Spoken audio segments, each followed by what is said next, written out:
Muy buenas tardes y bienvenidos a su programa de la barra de los grupos parlamentarios de el canal Parlamento. El día de hoy tenemos como invitado especial a alguien que ya nos ha acompañado en varias ocasiones y con quien seguiremos hablando de un tema que es inagotable, la economía.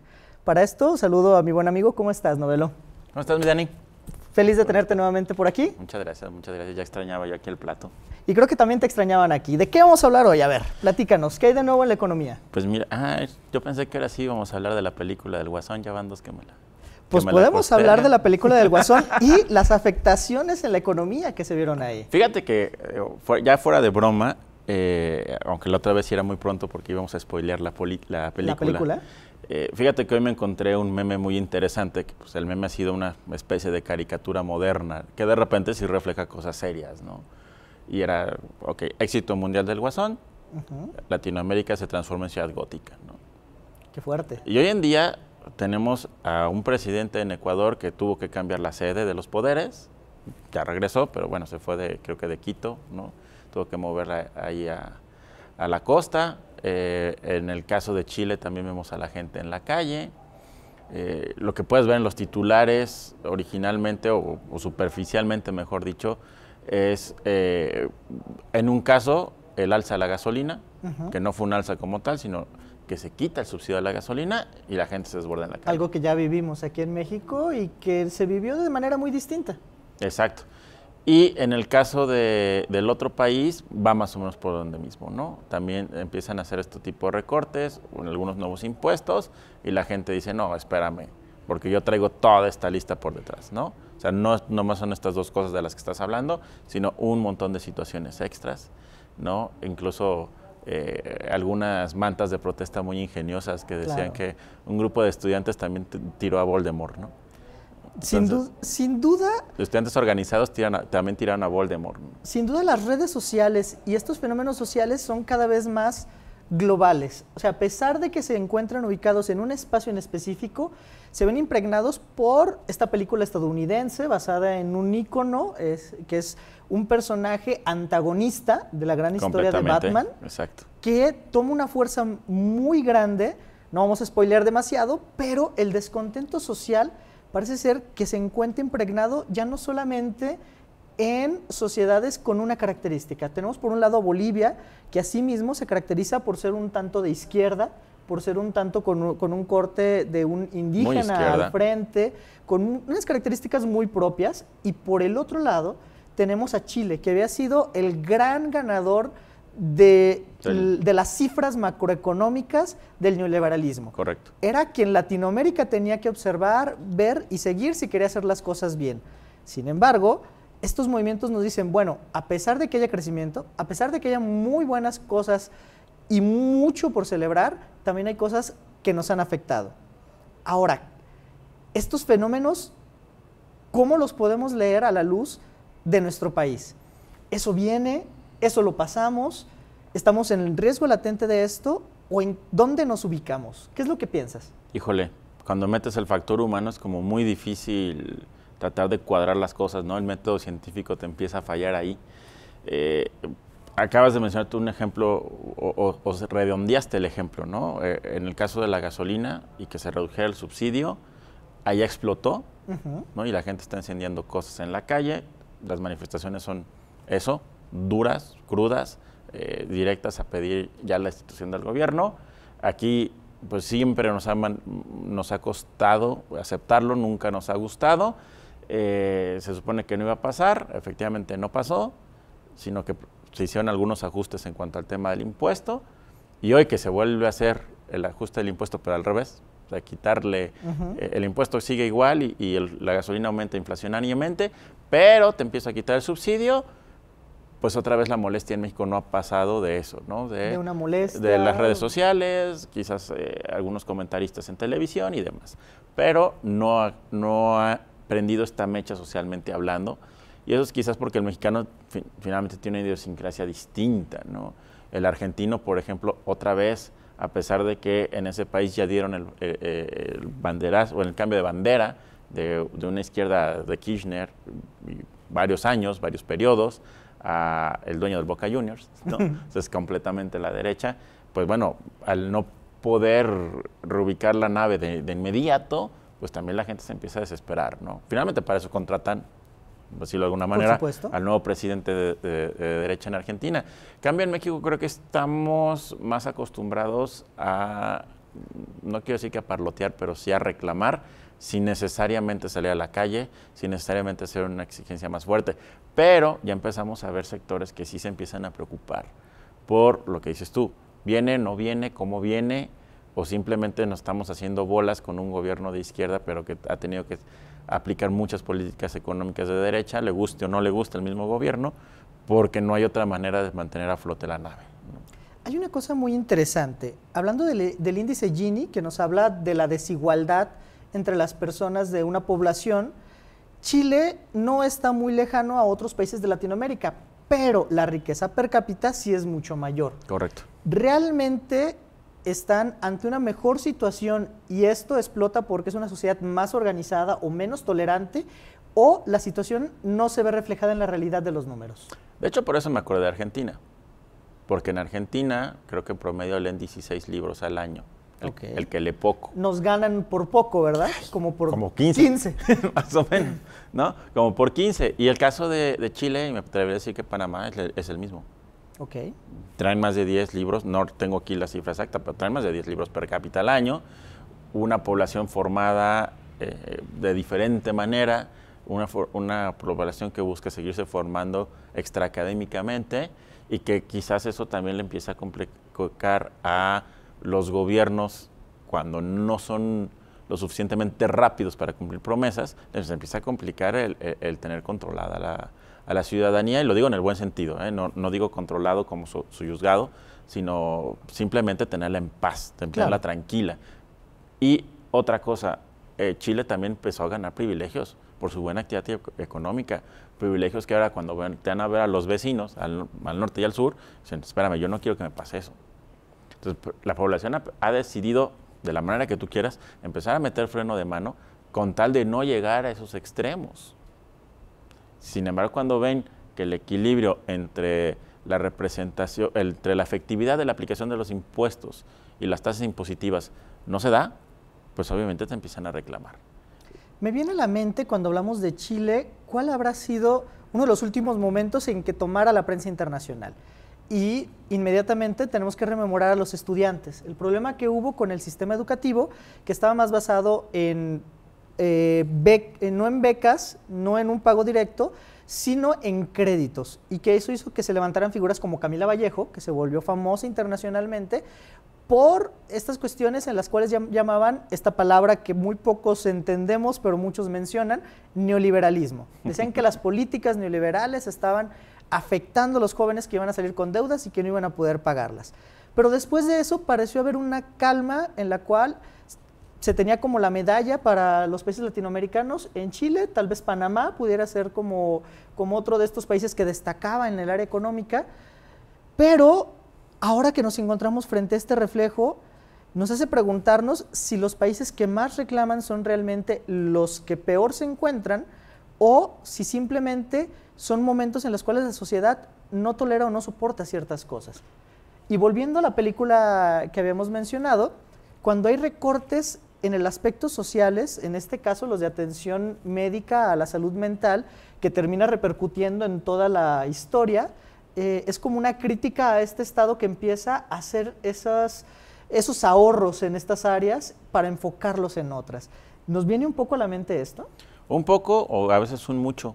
Al final, si redondeamos precisamente el efecto o el mensaje, uno de los mensajes de esa película, tiene que ver con un círculo vicioso en torno al detrimento del tejido social, ¿no? Las reacciones que este hombre tiene no solo es cuando tu gobierno empiezas a concentrarte en cosas que aparentemente son más importantes, pero que en realidad están alejadas de ayudar a la persona, al ser humano como tal, para su libre y correcto desarrollo. Y por otro lado, que la sociedad también se enrarece, se endurece y deja de ver al prójimo como eso, ¿no? Como otro ser humano que también tiene las mismas necesidades que tú, y te dejas de ser colaborativo o cooperador, simplemente dejas de ser buen vecino, ¿no? De echarle la mano al de enfrente, pues porque a lo mejor mañana también él te ayuda a ti, ¿no? O sea, son de esos detalles de la historia que aún siendo hecha en Estados Unidos, te está reflejando una realidad social, yo quisiera decir, de Occidente. Que es algo que tenemos muy presente en cosas tan simples como el desarrollo urbano.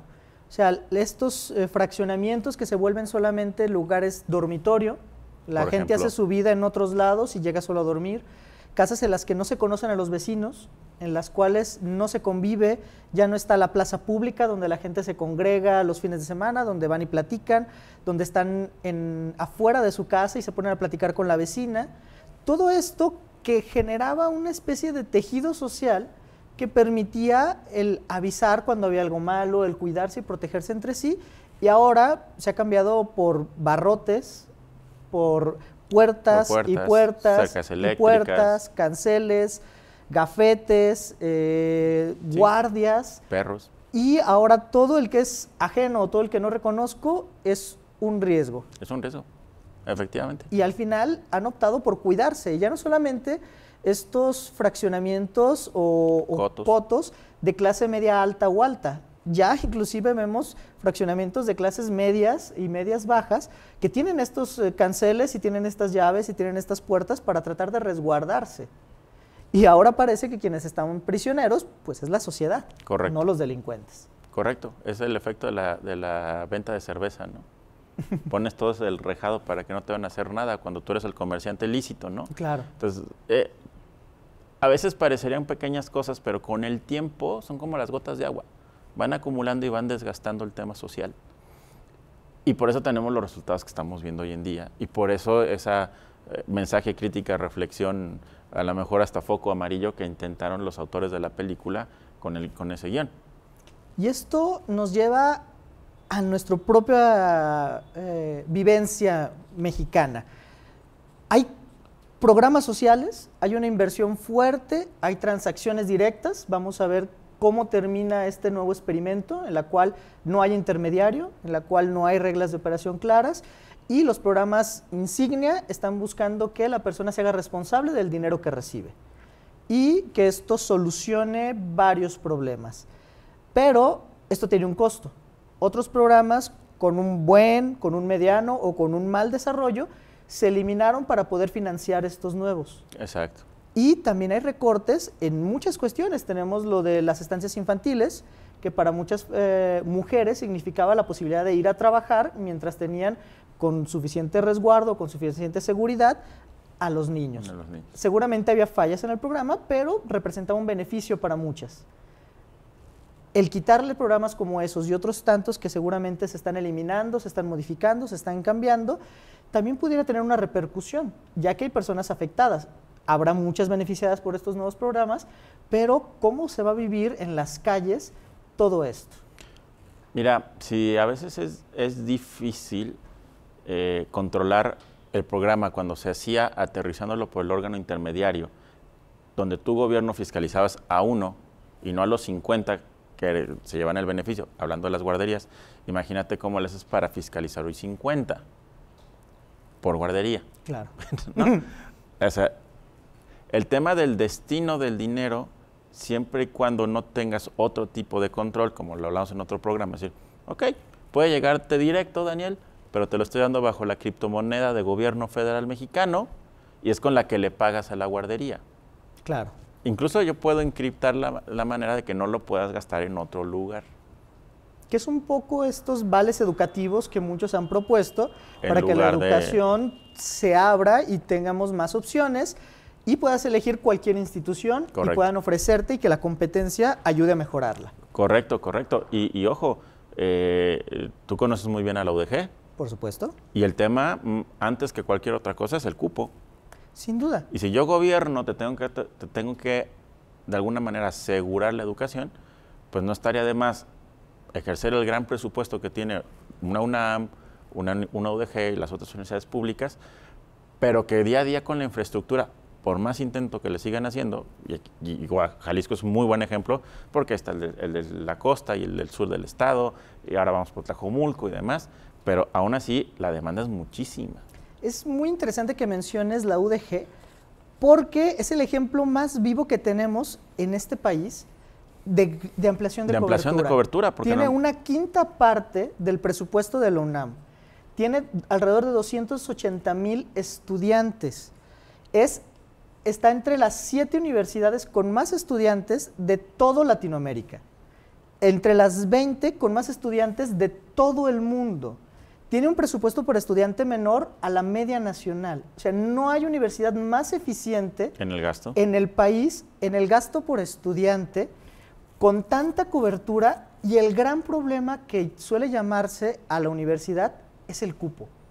¿Sí? O sea, el sistema en red que lleva a casi la totalidad de los municipios de este estado, se lo acercan de alguna manera. algún centro universitario, alguna preparatoria o algo que les permita en red, además de la cuestión de en línea, no es suficiente. O sea, no tenemos ninguna otra universidad en este país con esta capacidad, con estos logros, y se le acusa de esto. Ahora imaginemos cómo están las otras. Sí, quizás mucho público el que nos ve no lo sabe, porque la UDG ya nos mal acostumbró a eso, pero en otros estados la universidad estatal está en la capital. Y ya. En Jalisco la UDG se va expandiendo, insisto, a la costa sur, a los Costa altos de Norte. Jalisco, ahora vamos a Tlajomulco, y va tratando de acercarlos estos centros universitarios a la población, en lugar de que toda la población tenga que emigrar, porque, bueno, ok, es escuela pública, pero a ti como padre de familia te cuesta tener a tu hijo en Por Guadalajara. supuesto. Y esos sacrificios otra vez vuelven excluyente la educación, dependiendo de la capacidad económica de la familia. Y eso es lo que no debería pasar. Y que estamos hablando de una universidad que está en números negros. Tenemos alrededor de 5 universidades con problemas económicos fuertes y que si no son rescatadas cada año para los pagos de sus trabajadores, de sus deudas, cerrarían. Correcto. Entonces, el problema de la educación está fuertemente impactado también en nuestro país y la estamos rescatando todos los días para poder mantenerla. De hecho, y si no se hace de esa manera, entonces sí, hasta sin querer, vas a volver elitista o excluyente la educación en el país.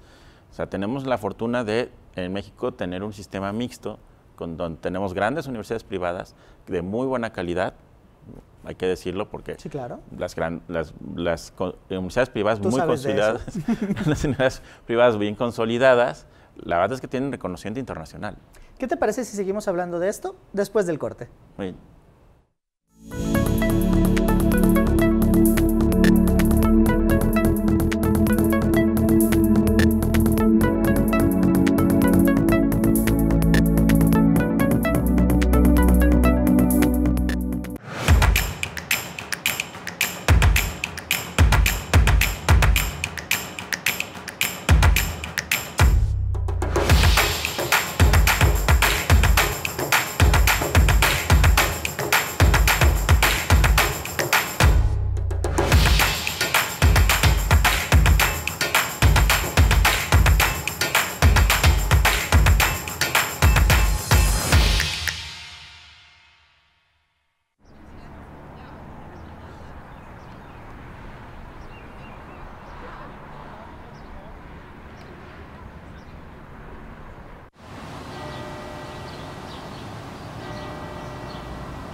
Imagina, Imagina un canal de televisión que te muestra tu mundo, tu espacio, tu ciudad. Descubre.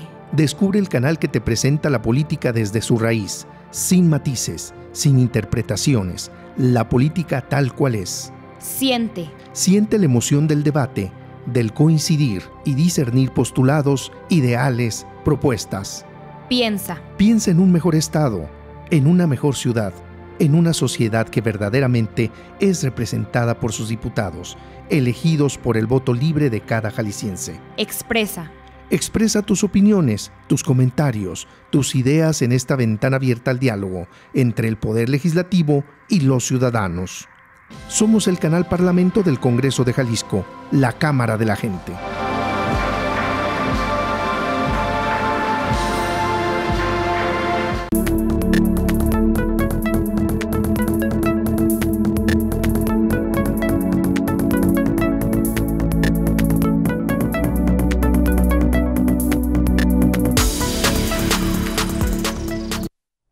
Volvemos y seguimos hablando de lo que dejamos en el corte pendiente.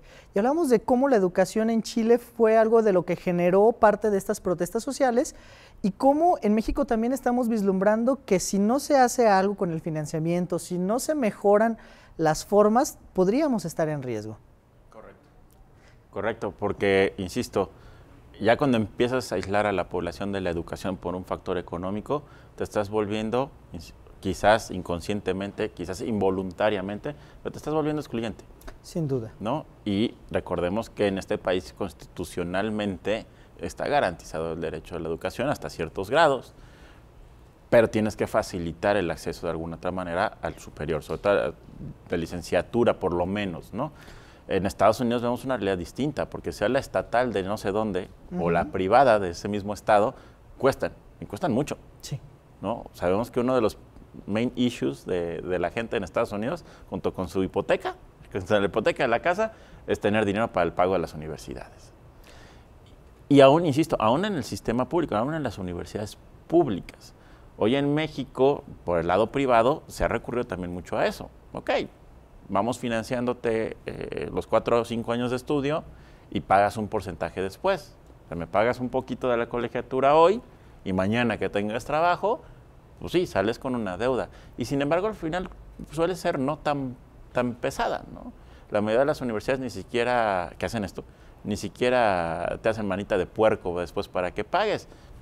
Terminas en el buró de crédito, ¿no? Pero hasta ahí. Pero hasta ahí. Y tienes que ver que algunos, dependiendo del sistema, era incluso como altruista, porque eran exalumnos que hoy pagaban tu colegiatura, los que alguna vez recibieron el pago de otro exalumno. Entonces era un tema como hasta de solidaridad a través de los años. Otros lo utilizan con esquemas financieros un poquito más sofisticados, más apegados a los seguros, por ejemplo. Pero de alguna manera pues se puede estudiar en este país. Parecería que no, pero hasta con más facilidad que en otros. Y eso es algo importante que no se debe dejar. Sin embargo, siempre habrá un estrato al cual si no le pones la educación pública gratuita, lo estás excluyendo automáticamente por su situación de vida, de la cual muy probablemente el joven no tiene ni responsabilidad ni culpa, y ahí es donde ya empieza a ser uno como socialmente injusto.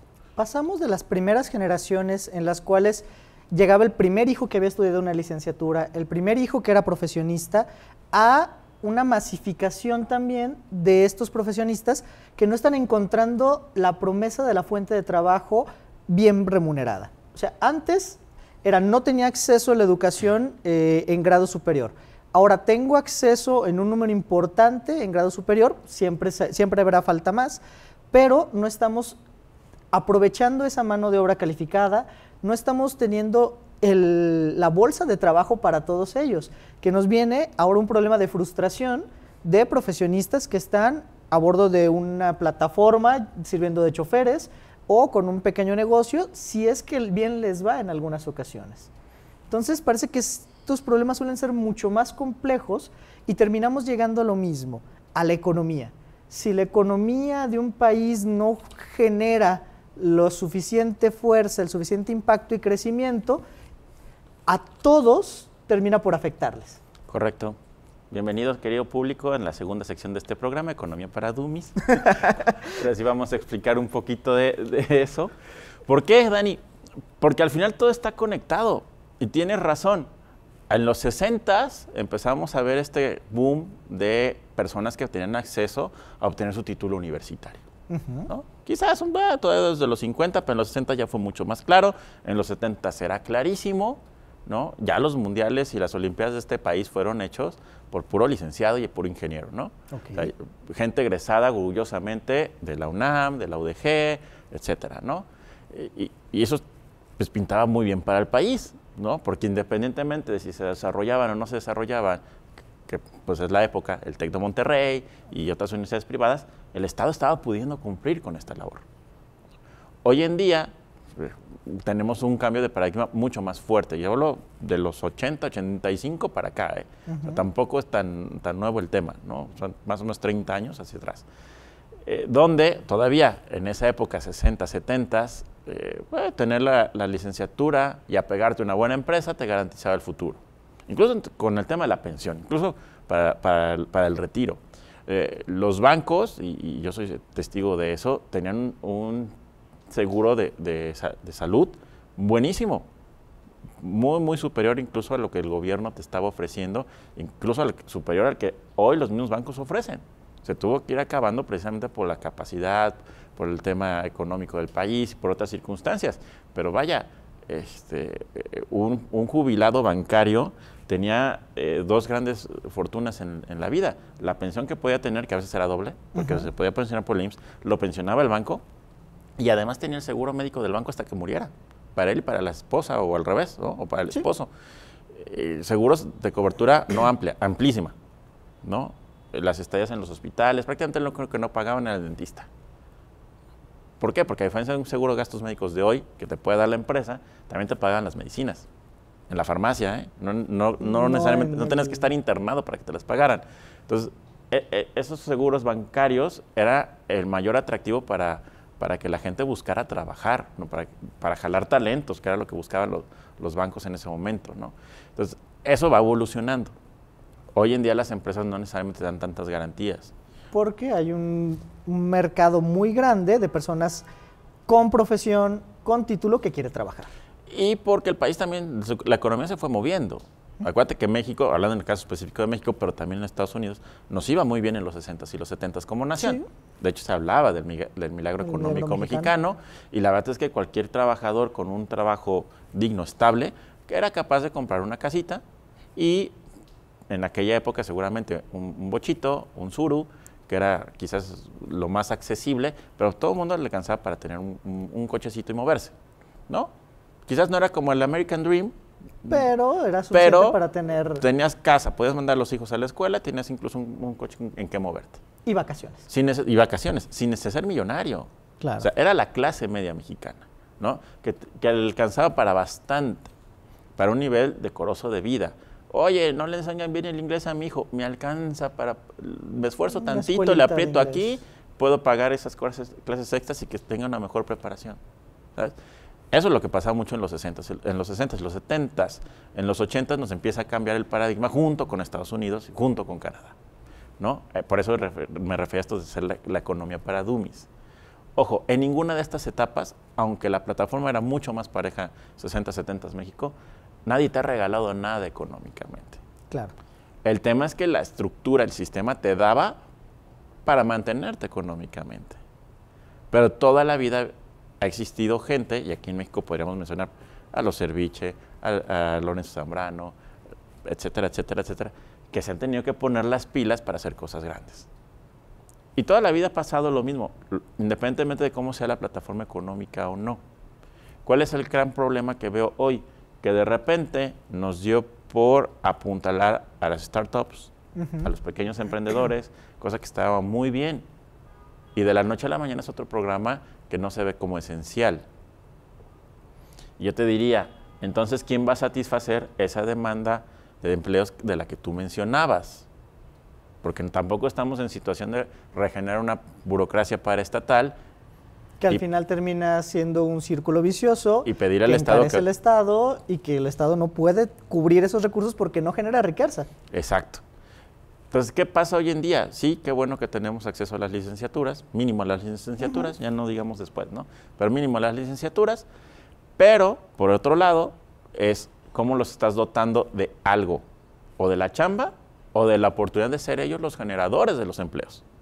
Que era esta apuesta que vimos en algún tiempo en los periodos pasados, en los cuales se apostaba mucho por crédito joven, crédito a las startups, y todos estos que estaban buscando precisamente lo que dices, generación de nuevos empleos y generador de empleadores, aunque sea autoempleadores. Exacto. Muchas veces el que tiene la startup termina haciendo eso.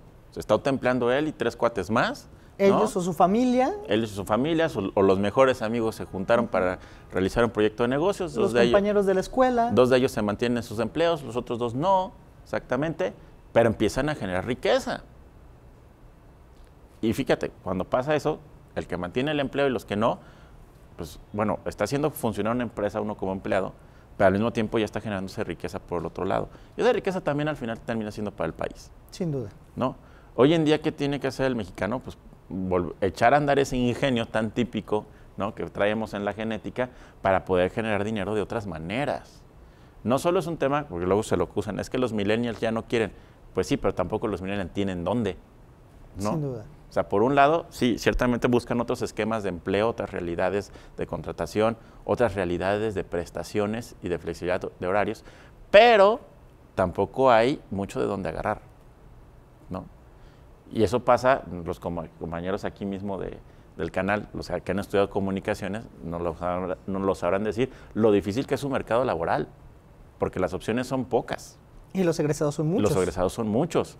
Hoy en día las redes sociales y demás les está facilitando la puerta para generar sus propios negocios y no depender de la mega estructura de una mega televisora o una cadena de radio enorme o cosas por el estilo. Porque, insisto, sí hay, pero son limitados. Y también es que esas fuentes, en el caso de las comunicaciones, esas fuentes de trabajo no se pueden multiplicar como hongos.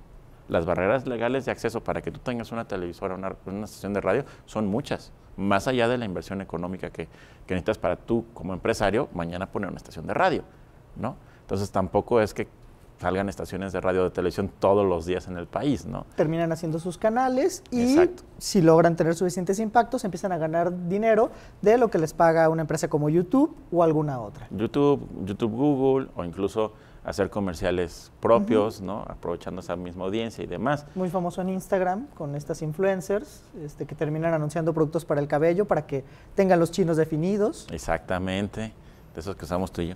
Seguramente. ¿No? Pero sí, de eso y de otras marcas, ¿no? O al revés, tomas al personaje que ya era y se va precisamente a hacer sus Instagram y hoy venden leggings, ¿no? Como cierta conductora de deportes de una televisora local, ¿no? El chiste es eso. Ella se pudo haber quedado de aquel lado y está explotando esta otra parte, ¿no? Ya en otro programa mencionábamos, por ejemplo, el caso de Taco Master. Bueno, pues al final el mexicano salió bueno para programar, ¿eh? Y si apuntaláramos eso, le vamos a pegar un susto a la India. Y más porque estamos pegados a Estados Unidos, ¿no? Y más porque nuestra pronunciación del inglés suele ser mejor que la de ellos. Entonces, dije suele, Okay. no siempre. Pero la situación geográfica le puede sacar mucho provecho a esa realidad. Los canadienses, generadores de dibujos animados, que solemos ver en el cable, pues empezaban a contratar estudios norteamericanos o al revés, ¿no? Era curioso porque en Canadá se empezó a desarrollar mucho esto. Y a veces los canadienses venían a subcontratar estudios mexicanos. Hoy el norteamericano productor voltea y dice, no, pues mejor me voy directo con el mexicano, ¿no? Si ya vi que me sabes hacer este tipo de caricaturas. Si ellos te lo mandan a hacer y yo se lo mando a hacer ellos pues, y me aumenta el costo, pues puedo mejor voy hacerlo. contigo. Y son industrias sin chimenea. Que nosotros teníamos Ciudad Creativa Digital y otros polos y proyectos que estamos esperando que se consoliden porque talento nos hemos dado cuenta de que sí hay, pero falta tengan...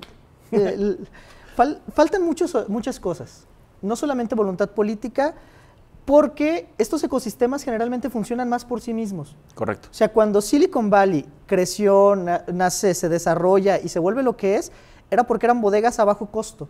No era porque fueran un epicentro que tuviera características especiales, era porque la podían pagar estudiantes o personas que querían desarrollar sus proyectos. Claro. Hoy en día ya es un monstruo carísimo y que todo el mundo busca, pero en un inicio solamente era un lugar para poder tener alquileres accesibles. ¿El garage?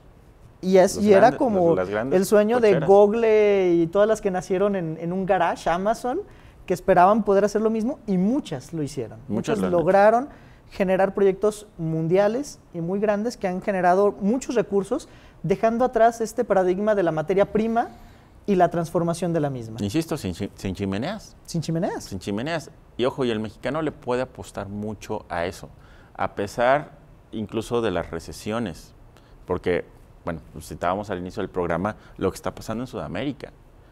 Gracias a Dios en México no ha habido violencia provocada por una situación económica.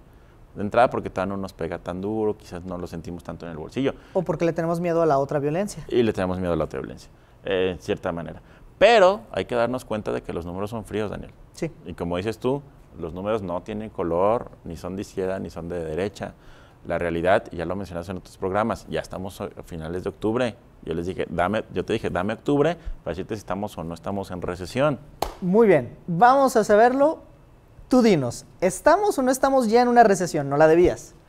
¿Sí o no? Mira, me está fallando como por 15 días el pronóstico. Ok. Pero te puedo decir, hay dos temas, hay dos instancias que sí. La construcción definitivamente ya entró en recesión. ¿Qué tan grave? Híjole, ¿Estamos detenidos o vamos para atrás? no, vamos para atrás. Wow. Vamos para atrás. Yo te diría que depende de qué estás construyendo. Ajá. Hay áreas que se siguen moviendo un poquito. Pero observándolo como un todo, tenemos Pero problemas. observando como un todo, exactamente, ya empezamos a tener O problemas. sea, no metimos freno de mano, sino que vamos en reversa. Hay sectores de la construcción que ya va en reversa, hay otros que, como dices tú, están frenados. Sigue habiendo ventas, pregúntale a tus cuates, agentes inmobiliarios. El corretaje sigue funcionando, sí. Mucha gente, quizás precisamente por lo mismo, está viendo la manera de enterrar su dinero aquí. Yo te pongo este estándar. Mis amigos que se dedican a esto y que mueven propiedades en zona costa de Chapala, Majijic y demás, ellos sí están teniendo buena venta. ¿Por qué? Porque la gente está comprando bienes para rentárselos a canadienses y norteamericanos que saben que no van a tener problema con el pago. Ojo, estos inversionistas en tierra no están buscando rentarle al mexicano promedio. Claro. Están buscando a alguien que trae dinero de fuera y que saben que de una u otra manera tienen cierta garantía para poder pagar. Los jubilados que vienen del norte. Exacto. Sí, si lo ven como negocio, son buen negocio. ¿Por qué? Porque todos nos llega la pensión, ellos viven felices aquí con un clima pues a veces más ameno que lo que pueden tener en su nativo Canadá, pero incluso traen Un poco menos frío que en Vancouver. Exactamente, un poquitito. Poquito. ¿No? Con el agua ahí, pues, está perfecto. Entonces hay propiedades de 3, 4, 5 millones de pesos. Que para ellos es bastante accesible. Es accesible para la renta que tú le vas a cobrar. Entonces hay gente que está buscando ese tipo de perfiles o el que pueden utilizar vía plataformas de renta, precisamente, ojo, para tener este tipo de mercado.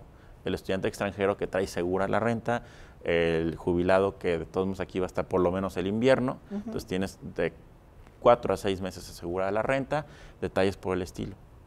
En cambio, cuando ves otro tipo de actividad económica, por ejemplo, los locales comerciales siguen teniendo movimiento, pero creo que esos son los que empiezan a sentir el freno, no el retroceso, pero hay otras áreas de la construcción donde sí ya se ve el retroceso. Ya lo habíamos mencionado antes, el gobierno no está invirtiendo en construir y el gobierno es el gran constructor, así que esto impacta a todo el país. Me mencionabas fuera del corte que son un número impresionante de empresas que están involucradas. Y de esto, ¿qué te parece si lo hablamos después del corte? Para saber este impacto que estamos teniendo en nuestro país con una recesión en la que aún no te animas a decir que ya estamos, pero que estamos a punto de tener. Y sobre eso regresamos. ¿Qué te parece? Me parece perfecto. Muy bien, volvemos después del corte.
Imagina. Imagina un canal de televisión que te muestra tu mundo, tu espacio, tu ciudad. Descubre. Descubre el canal que te presenta la política desde su raíz, sin matices, sin interpretaciones, la política tal cual es. Siente. Siente la emoción del debate, del coincidir y discernir postulados, ideales, propuestas. Piensa. Piensa en un mejor estado, en una mejor ciudad, en una sociedad que verdaderamente es representada por sus diputados, elegidos por el voto libre de cada jalisciense. Expresa. Expresa tus opiniones, tus comentarios, tus ideas en esta ventana abierta al diálogo entre el Poder Legislativo y los ciudadanos.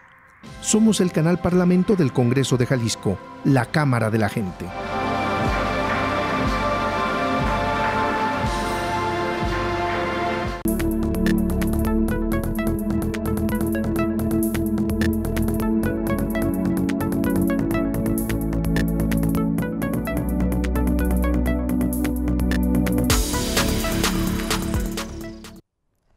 Y volvemos con la respuesta a la pregunta, ya no de si estamos en recesión, sino en qué momento estaremos en recesión. ¿Cómo vamos?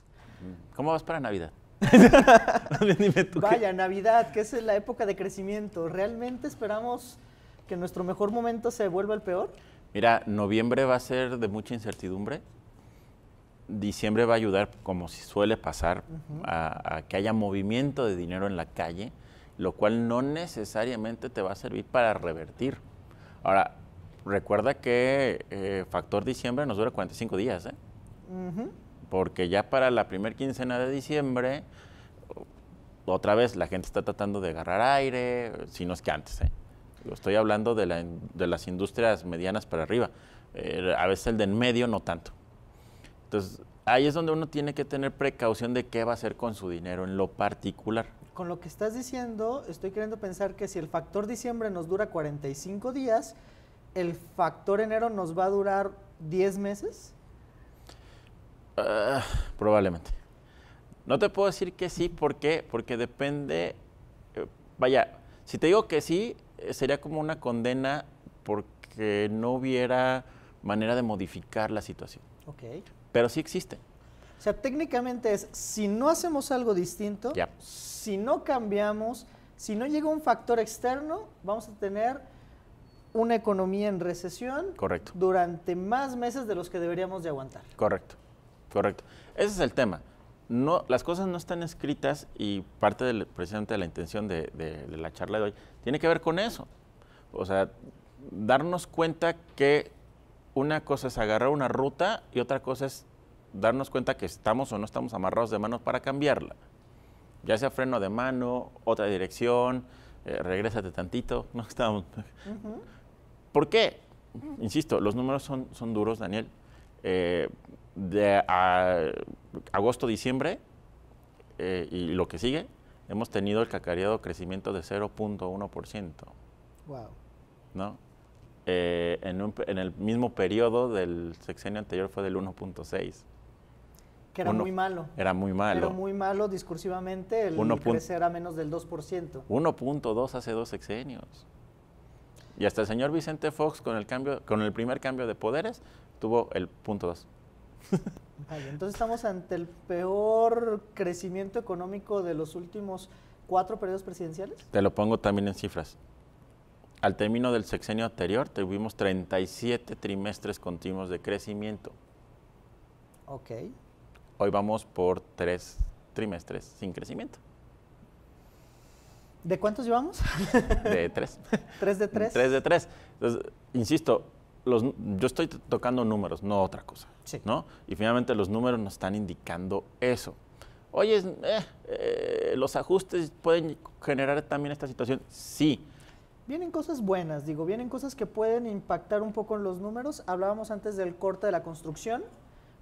Esperamos que vengan cosas como el aeropuerto, que aun cuando para gusto de muchos no debería de ser esa la elección, parece ser que ya está destrabando y va a ser una inversión fuerte.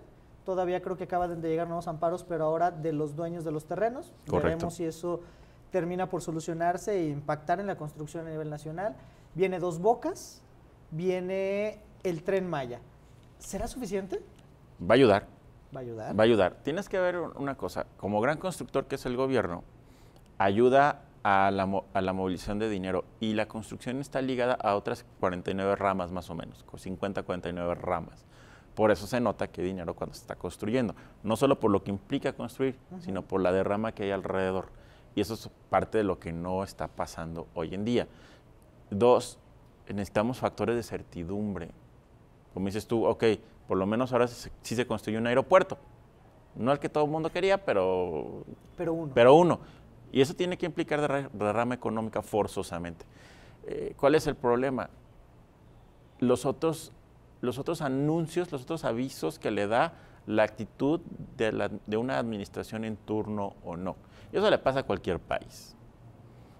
Parte de lo que yo puedo ver que puede o no espantar a los inversionistas, los nacionales, pero sobre todo a los extranjeros, es justamente la toma de decisiones basada en qué.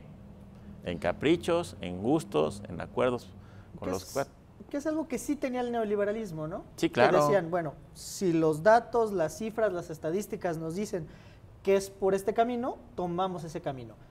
Que en el camino se podía llenar de corrupción, podía haber tomas de decisiones que no atendían realmente esto o se burlaran los números, podría ser tema de discusión. Pero al final, la toma de decisiones sabías que estaba basada en documentos. Claro. En estudios, en papeles, en percepciones, en recomendaciones de Banco Mundial, en lo que queramos, pero había algo. Había algo que además buscaba el éxito de la situación, no solo gastar por gastar. No solo un tema ideológico también. Exacto. Que es algo a lo que le temen muchos en el tema económico de este gobierno, que manda señales que son un poco dispares.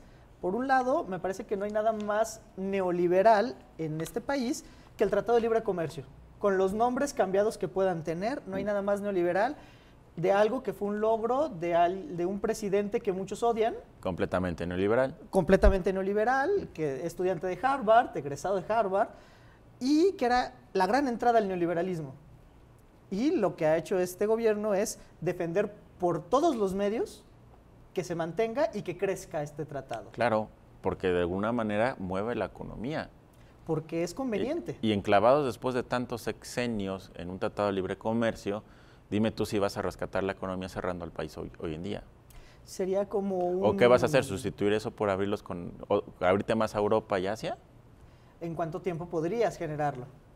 ¿Cuáles son los traslados y si tienes la capacidad logística para hacerlo en el corto o mediano plazo? Cuando tienes un mercadote enorme en el norte, pegadito. Una de las fronteras más grandes en el mundo, con más tránsito no solo de personas, sino de mercancías. De mercancías, correcto. Es un suicidio, sería un suicidio económico. Correcto, correcto. Y era lo que te decía en el otro corte. A veces tienes que tomar esas políticas, aunque las taches de neoliberales o de lo que sea que a ti no te gusta, pero de todos modos las tienes que retomar.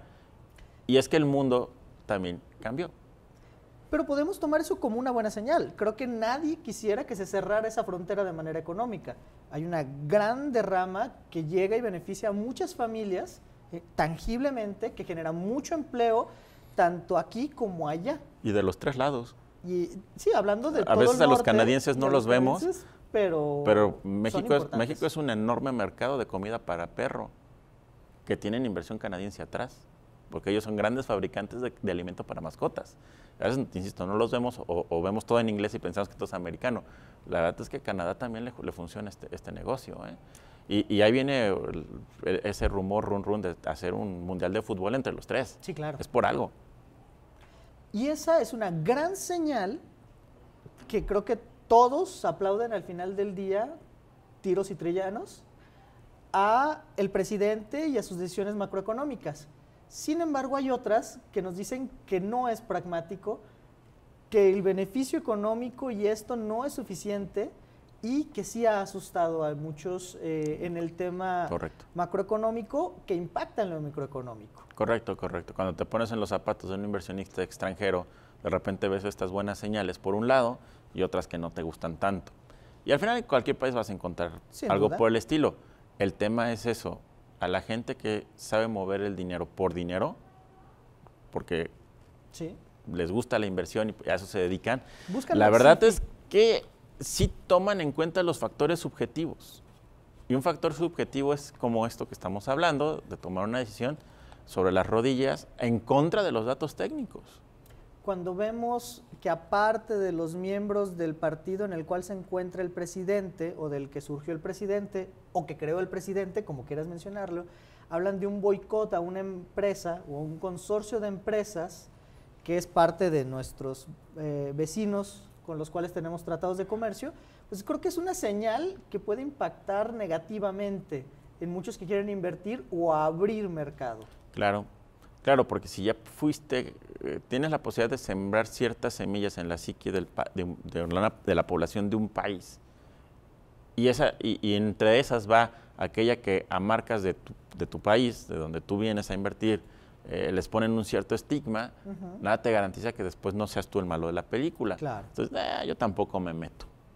¿Qué es esta cuestión de favorecer el mercado interno? Siempre será bueno, estimularlo, desarrollarlo, decir que el producto mexicano es de calidad, que se generan buenas cosas en México, pero no producimos todo, ni tenemos por qué producir todo. Correcto.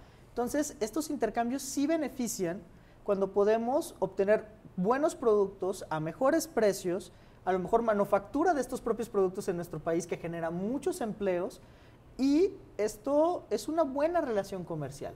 No necesariamente estigmatizarlo, y cuando lo estigmatizamos por una cosa que se vuelve risible, lo atacan porque dijeron que no iban a invertir cuando tienen una gran inversión, y si los atacas con un boicot, pues obviamente lo que va a hacer es reducir sus inversiones. Correcto, y reducir los empleos que generan para el país, y reducir la demanda que dejan. Oye, es que de todos modos brinca, pues sí brinca, pero yo te voy a decir una cosa. Los norteamericanos no tienen la culpa de haber generado la franquicia de hamburguesas más grande del planeta, ¿verdad? Nosotros tenemos la culpa de no haber generado la franquicia de tacos más grande del planeta y haber invadido el mundo, claro, con nuestras franquicias de tacos. Y entonces sí, estarían diciendo en Arabia Saudita que qué buenos son los tacos al pastor, que están mejor que los kebabs, ¿no? Por supuesto. Y dicen, es que esta es una franquicia mexicana, entonces no todo el dinero se queda en mi país. Pues no, pero es que, insisto, la economía del mundo y la economía personal ha cambiado de los 80 para acá, pero de manera dramática. Y si tú no le entiendes a eso, estás destinado a que no te van a funcionar las cosas. Y creo que muchos de los inversionistas, sobre todo los nacionales, los que sí tienen la noticia local a la mano, es algo de los que le empieza a preocupar.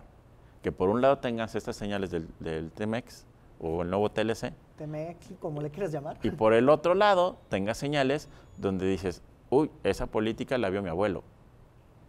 Uy, esto de meter líneas de gas en el sur porque me dio la gana, sin tener a quién venderle el gas, yo lo vi en otro lado, hace 40, 50 años o más. ¿No? O sea, ese es el tema del equilibrio de las señales, ¿no? Y eso sí puede asustar al inversionista. Me acabas de llevar al tema del campo. ¿Esto va a beneficiar, va a afectar o va a mantener uno de los motores de este país, que es el campo agroalimentario? Uy, amigos. Los precios de reserva, los precios de garantía. Los precios de garantía. Vamos a volver a importar y venderle al gobierno como si lo hubiéramos producido porque nos está comprando más caro que lo que se vende en el exterior. Hay que tener mucho cuidado con eso. Hay que tener mucho cuidado con eso. Por ejemplo, en el tema de las berries, que ha sido un gran desarrollo, ha sido muy desarrollado en este país, no solo en Jalisco, pero sobre todo en este estado y en Michoacán. Ellos se topan con esa realidad. Cuando la zarzamora de Uruguay viene con menor calidad y un poquito menos de tiempo de vida, te tumba el precio del mercado en Estados Unidos. Y la de Jalisco, que puede venir con mayor calidad y más tiempo de vida en rack, termina vendiéndose al igual de ellos. Nos guste o no, estarán más abajo, pero todavía producen muchas más toneladas que nosotros. Entonces llegan a inundar el mercado norteamericano a 40 pesos, cuando nosotros estábamos esperando vender en 60. Entonces, ¿qué haces? Pues vendes a 40. O bajas o te ¿Por qué no te van a comprar? ¿Por qué? Porque al gran introductor de rack no le interesa el tema porque el consumidor se la lleva así. Sí. Y no se fija tanto en cuál está más bonita. A veces sí, cuando es evidentemente notorio, pero en las berries eso no pasa tanto. Sobre todo con el arándano no pasa tanto. Todavía seguimos comprando por calidades genéricas. Genéricas, exactamente. Entonces, ese sí puede ser un problema. ¿Qué tienen que hacer, sí, nuestros amigos del campo? De alguna manera, voltear a tener dos sombreros. Tienen que seguir surtiéndonos aquí, pero no desaprovechen la oportunidad de vender al extranjero. Tienen que tener huevos en diferentes canastas, de tal manera que ellos mismos puedan generarse un autoequilibrio. ¿Por qué? Porque sería poco nacionalista no quererle ya vender al mercado interno. Al contrario, lo necesitamos. Lo único que va a pasar es lo que ya pasa en otros mercados. Sí producimos mucho de algo, pero todo se va para afuera y luego tenemos que importar de menor calidad de otro país para surtir el mercado local. No se trata de eso. Sí hay que estimular esa parte y el mercado nacional da para ganar mucho dinero. Pero tienes que asegurarte como negocio que puedes tener divisas de otro país también. Que al final no podemos abarcar todo, pero tenemos una gran riqueza en alimentos, tenemos una gran riqueza en frutos, legumbres, pescado, y mucho de eso cabe en el mercado nacional, pero al final de cuentas termina por ser más rentable cuando sale al exterior. Correcto. Y las divisas nos ayudan muchísimo. Correcto. Entonces creo que estigmatizar cualquiera de estos dos mercados pudiera afectarnos, pero el factor de que el campesino elija los precios de garantía por lo que significan y deje de buscar la competitividad podrá terminar afectándonos. El no buscar la competitividad siempre termina afectándote, 1. 2, así como lo estás describiendo, lo que hace es generar una falsa zona de confort. Porque al final, ok, tienes esto por un lado, pero le cuesta a la nación. Y no se trata de eso, se trata de hacer rica la nación. Claro. Haciéndote rico tú, que es muy válido, pero se trata de ser rico. La mano invisible. Rico, exactamente, se trata de hacer rica la nación de alguna manera. Y no esforzarte, gracias a que tenemos este colchón. Una cosa es tener un seguro, una red de seguridad, ¿no? Y otra cosa es, ay, total, me lo va a comprar Liconza. Y como los estándares o las reglas de operación no son muy claras, me lo compra cualquier calidad. Correcto. Entonces puedo tener laxos esquemas de calidad y saber que voy a tener la misma cantidad de recursos que si lo hiciera con una calidad premium. Efectivamente. Lo que no pasa en un mercado competitivo. Efectivamente. Que al final, cuando no hay competencia, hay incompetencia. Totalmente. Y si nos volvemos un mercado incompetente, nos va a afectar mucho cuando se nos acabe la posibilidad de seguir pagando por estos mercados no reales, sustentados por una mentira. Y cuando salgamos al exterior, si no vamos a poder vender nuestro producto de la manera en la que nos gustaría. Ya no se nos está acabando el tiempo, pero te lo pongo así. Normalmente los grandes inversionistas que le meten dinero a una startup lo hacen por 6 años. Te subsidio 6 años para que esto se consolide y ahí hacemos cuentas, si le sigo, me quedo, me voy. Y si no me pagas, pero ya creció tu negocio y yo gané. El gobierno no puede estandarizar subsidios eternos. Por supuesto. Tiene que apuntalar sectores estratégicos, hacerlos crecer. Una vez que creciste, te dejo a un lado, porque me voy a detonar otros. Ese es el papel para estimular, ¿no? Para irnos, ¿qué te parece si nos das tus perspectivas de cómo vendrá la economía en los próximos meses? ¿La tuya o la mía? No, esperemos que la de todos. Es una cuestión de ingenio y de esfuerzo. El país puede salir adelante siempre y cuando se hagan los ajustes necesarios para que las inversiones sigan fluyendo, para que las tasas de interés permitan generar otras fuentes de riqueza para el país. Y siempre y cuando nosotros le podemos demostrar al mundo que somos un país para confiar. Y eso tiene que ver con 2 esfuerzos, el de la seguridad pública y el del compromiso del mexicano a hacer las cosas bien. Ya lo escucharon, dejemos el miedo a un lado, emprendamos, confiemos en nuestro mercado, compremos, no gastemos sin tener bien las cuentas, pero no dejemos de comprar para que esto se fortalezca. Y de eso seguramente hablaremos en próximos programas. Muchas gracias por todo.